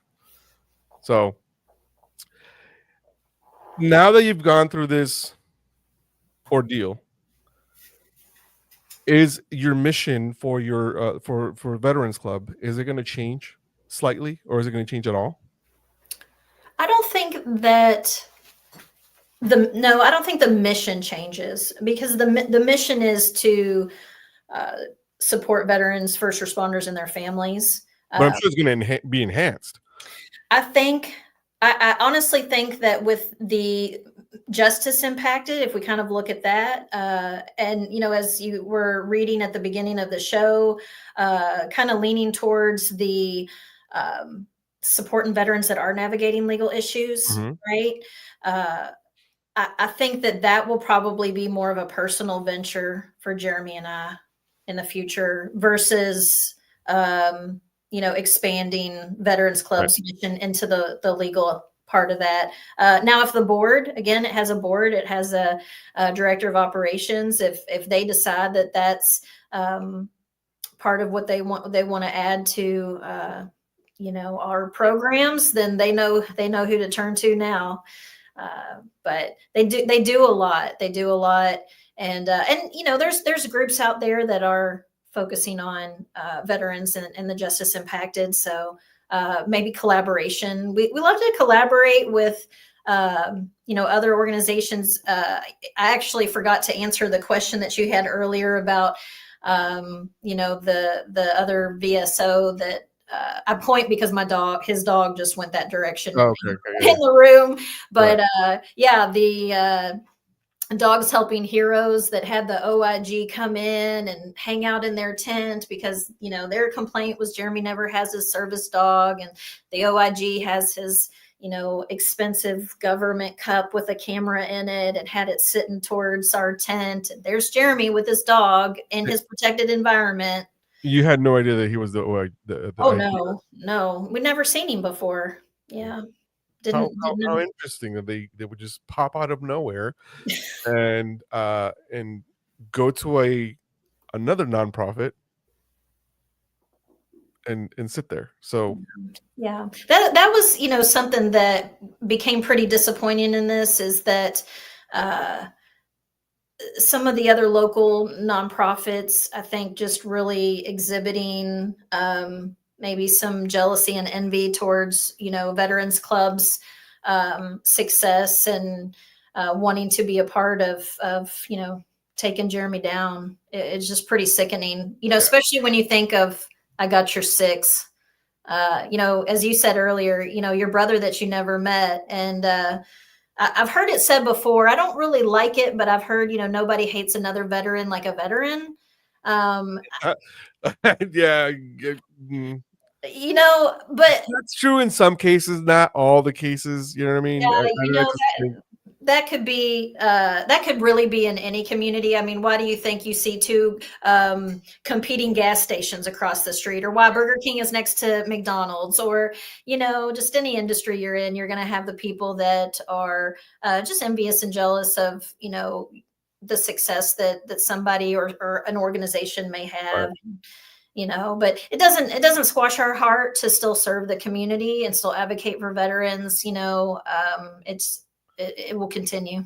I'm sure this is going to make you much more or a bigger advocate of for veterans, to try to pass legislation, try to pass different bills within your own communities. And this is where I always try to drive people home with it. It's, you have to get involved. I mean, you cannot wait for somebody to lead you by the hand and say, oh, is that how it's supposed to do that? No, you need to get involved. If you really want something changed, I'm sorry, like, it's a grassroots campaign. Like, you really have to get involved and change things and change people's minds, right? That is, I can't drive that enough. And I keep saying this and I sound like a broken record because I say it every week. It's like, get involved in your local community, get involved in food banks, get involved in heck, if you can't stand people and you like animals, go to the animal shelter. There's a bunch of people, there's a bunch of dogs that need love. Don't take them home, because then you're gonna have a problem with all the food. Don't become the cat woman that like, oh, you got 62 cats. No, that's not cool. Right. Help, right. I want to encourage people to know that don't underestimate your voice. Like, get out there, advocate, do something. Don't just like sit back and hope that somebody else is going to do it. Be a doer. And so, like I said, I mean, and that could even be anything that is writing letters. Don't underestimate the power of writing a letter to your senators or legislators or council members, because really it does start with local government. It does. It does. And just to kind of give people an idea is, I when I first got involved with the VFW, I had just got done with deploying, because I was deploying as a civilian contractor. And when I first started getting involved, I was like, you know what, this is I need to get more involved in my community, because this is where I live, and I want to get to know more people. And the one thing that I made myself do is I made myself get involved in the Chamber of Commerce, and also now I'm dabbling into getting involved with the city council. Not that I'm running for the city council, which no. I want to start a veterans advisory board, because here in my area, I feel like the veteran community is very underrepresented. In the fact that, yes, there are organizations, don't get me wrong, but as far as in the local government, a lot of veterans don't want to get involved in the local government, even the county government or anything like that. I don't know why. I don't know why that is, but I made it a point for me to actually start getting involved in different organizations. I'm a board member in for a hospital group, and I'm also a member for the Hispanic heritage community here in locally, because I wanted to get involved with my community. Obviously, you have different things that you have to do. The reason I got involved with the hospital one is because they're giving free care to anybody that's that doesn't have, they're underinsured, and they don't have anything anywhere else to go. So they help out with a lot of things, but primary care and things like that. So that's why I got involved, because that's a great cause to be involved. It doesn't have to be anything about veterans, right? Because it's not. I mean, they do take veterans, because a lot of veterans don't have they're not covered by the VA because they don't have the rating, and or they just don't go to the VA because they can't stand the VA, because there are no appointments 30 days out. Now I have to go to community care. And there's even community care, they're like, you keep bouncing around, because these community care doctors don't want to deal with the VA because they don't pay, or they don't do this. So you're bouncing back and forth. So these people ended up going to this hospital and this clinic that helps them out in that case. So I got involved in it because I felt it was a great cause, and it's again, you're being part of the community, you're helping out. Like you said, the one thing you have in common is what? Human DNA. That's basically it. If you sign the dotted line to serve, I mean, you are willing to serve America and all the people in it. And so I think you're right. And we as veterans or the veteran community, you don't just have to wedge yourself into the veteran community. There's so many areas of advocacy, of need, of change. You take those skills that you learn, you take those experiences, and take them to the hospital, right? Take them to the animal shelter, whatever is your passion, and go with it and run with it. This isn't there again. There's no monopoly on that stuff. It's just get up and do it. Send an email and say, hey, I want to volunteer, and go for it. Yeah, and it's that's all you got to do. Just volunteer, get yourself involved in different things, and again, be a, I don't even want to say like be a bigger person. Just be humble about the things that you do, right? You do so much greater good. It's for the greater good of everybody for everybody to do something aside from themselves. Like one of the biggest things that I learned and or saw when I was overseas is that how much going through airports, just airports alone, just how much people hate Americans because we are entitled. Like, and I'm telling you, it was the weirdest thing. Cause they're like, "Oh, are you American?" I was like, "Yeah, I'm American, but I'm from. I was born in Mexico, Mexican descent, whatever." They're like, "Oh, okay, so you're not American." I was like, "No, I am American, but I live in the U.S. Was born. I was born in Mexico. I live here. I work and I grew up in the U.S." They couldn't really understand that. I was like, "You do understand the U.S. is the land of opportunity, and you get all this, and you work hard, you're able to get a lot of things." The point is that the world sees us as very, very entitled, that we want to go. It's our way or no way, right? So I saw a lot of Americans there in the airport saying, "Oh, you don't speak English?" No, you're in Europe. You're in Germany. Do you think? Of course, they're going to speak some English, right? But the French do it the worst. French don't speak English because they're like, "Oh, Americans suffer." But if you're going to go to a country and do something, please, please, please, please try to assimilate to some degree. You're a guest in their country. You're not someone else. If you want somebody to when they come to the U.S., if you want somebody to come to America, you expect them to learn how to speak English. You expect them to communicate with you somehow, right? Why isn't it that the same rules or the same concept applies to you everywhere else we go? Why is it that you're so entitled that you feel that they need to accommodate to you, not you accommodate to them? Sorry, that's a huge soapbox there. Well, you know what? I hear you being passionate about it. And, I think that's one of the things when we, come back to the idea of service, it's stepping outside of what you need and just being of service to others.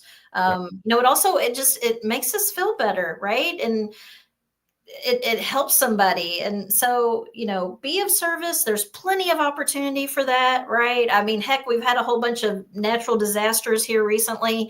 We did see a lot of people, the government didn't take care of North Carolina and Tennessee. The people took care of North Carolina and Tennessee. I am not as versed on what's going on in the wildfires in California, but I'm sure those communities were coming together best they could. And it's usually the people that actually do come together because, they have to wait forever to get the funds, especially now that Doge is going around and finding all this money, all this, U.S. aid money. And even, I think even FEMA got some in trouble with that. Mm-hmm.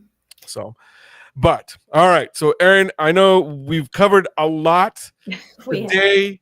we're out of time. Basically, I'm already going over about 45 seconds here, but I just want to let you know I am so thankful that you were able to join us today. I know you're an hour ahead of where I'm at, so it's already 11 o'clock. So by the time you go tomorrow to work, you can blame it on me because I don't know what you could do. So just blame it on me. That's great. I telehealth, so I only have a short trip from my kitchen to my office. Yeah, there you go. So please keep us informed of whatever happens. I will make updates periodically as to what's going to happen. And then when Jeremy gets out, say, I would think July, August timeframe. We're hoping with the First Step Act, maybe a little sooner, but let's hope so. So with that, I want to say thank you guys so much for listening to the Battle Rhythm podcast on Voice of the People, also on Busey Digital, and also on Patriot Radio. And thank you again to Podcast on Main and Split Window Studios here in Denison, because without those guys, this podcast would not be able to survive, because they're helping me out tremendously. And as you can see, there's a camera right here. There's a camera right in front of me.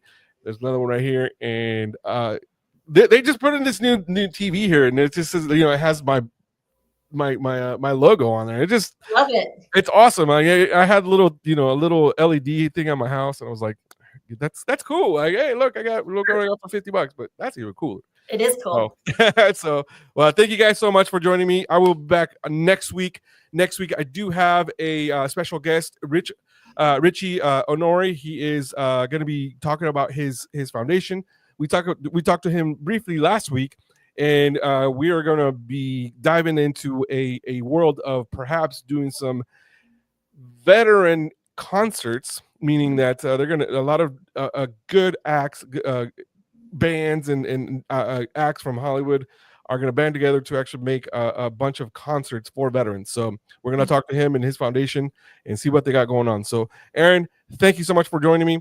I will be in touch with you periodically and see how everything is going with Jeremy and how everything's going. So like I said, you're welcome to come anytime. We are a friend of the shows, and when Jeremy gets out, we will bring him in and we'll do all that stuff. So until next time, people, thank you so much for listening. This is Caesar with the Battle Rhythm podcast, and you're listening to Voice of the People on Voice of the People Radio, USA Radio, and also on Busey Digital and Patriot Radio. See you guys next week. Thank you for watching. As we wrap up today's show, we want to extend our heartfelt thanks to each and every one of you for tuning in. Your support and engagement means the world to us, and we hope you found today's content insightful and entertaining. This episode, along with all previous shows, is available on all major media platforms. Whether you prefer to listen on Spotify, Apple Podcasts, or watch YouTube, we got you covered. Be sure to subscribe, rate, and leave a review to help us reach more listeners just like you. We'd love to hear your thoughts and feedback. Connect with us on social media, where you can join us in our conversation and stay updated on the latest news and episodes. Follow us on Twitter, Instagram, and Facebook. Thank you once again for being part of the Voice of the People, USA Radio, and TV network. We look forward to bringing you more exciting content in our upcoming episodes. Until next time, take care.